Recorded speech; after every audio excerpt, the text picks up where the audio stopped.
Hey, welcome back to the shop. How do you go about planning to remove a full floor, including the full trunk, frame rails, the entire shooting match? How do you do that? Especially without the aid of a lift, in a small garage, by yourself. Well, I'm going to show you how, or at least how I'm doing it. Stick around. Okay, how am I going to go about doing this? Or more importantly, in a very concise manner, explain to you my thinking in a somewhat entertaining and engaging way so that you can follow along. Well, very quickly, what are a couple of the issues we're trying to resolve? One, big heavy panel going into a tight restrictive space. Okay, the tolerances are equally as tight. After all, it's metal. A lot of great examples on how to do it online. I think I've searched and watched them all. Let's give a shout out to a couple of them.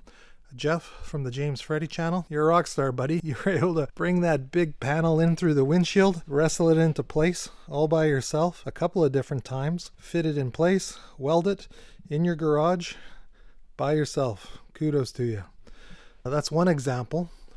Sheer will and determination, you can make it work.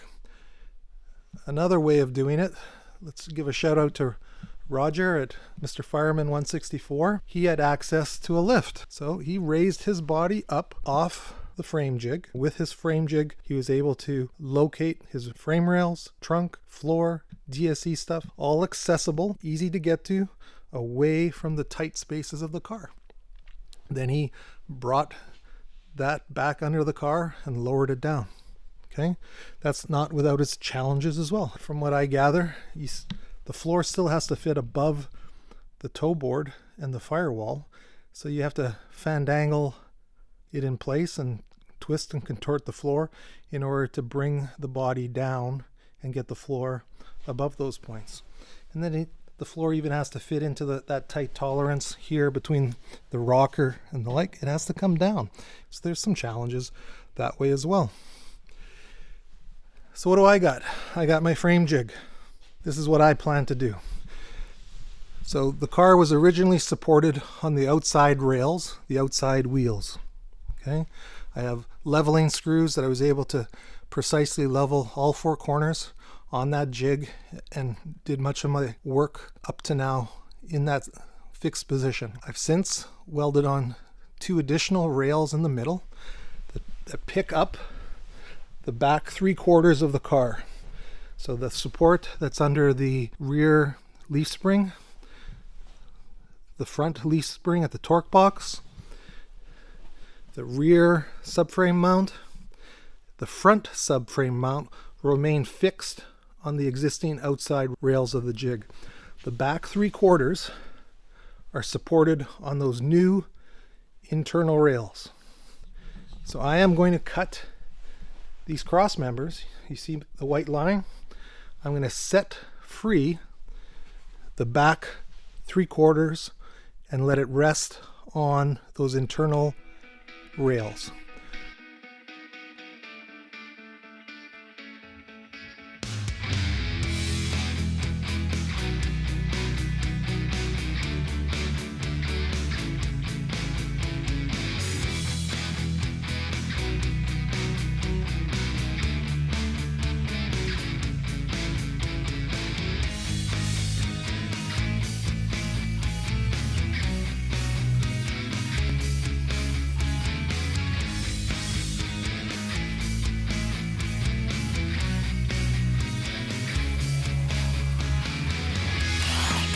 Moment of truth. I'm going to jack the outer frame up with the screw jack. Pull it out. Let's see if it works.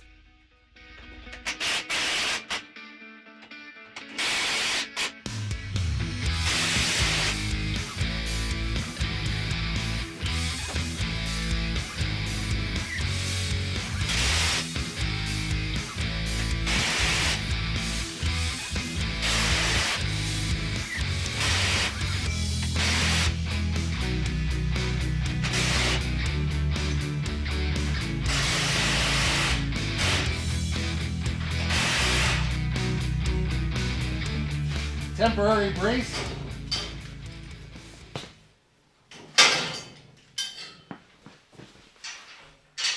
Once I separate the body, I need something to square my jig and make sure it doesn't bust apart. Support for the outside rails. I'm caught on the corner here somewhere. Tiny piece of metal connected in the corner. I gotta free up.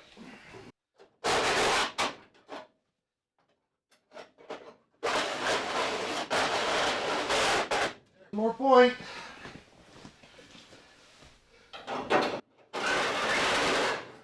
There we go.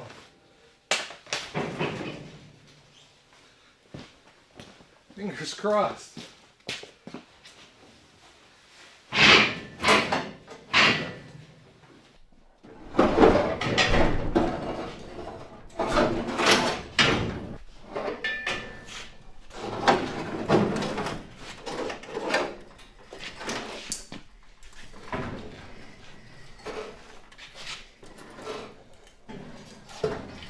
Ta-da!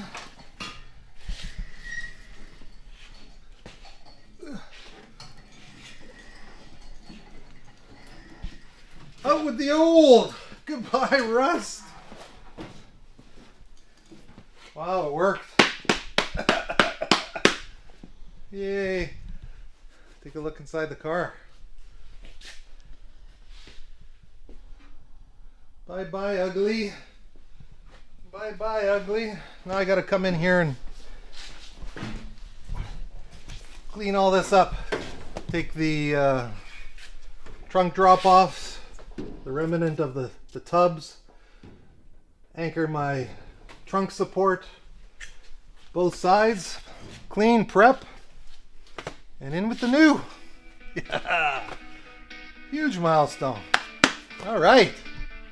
That concludes this video. Come back and see how it all goes in. Cheers.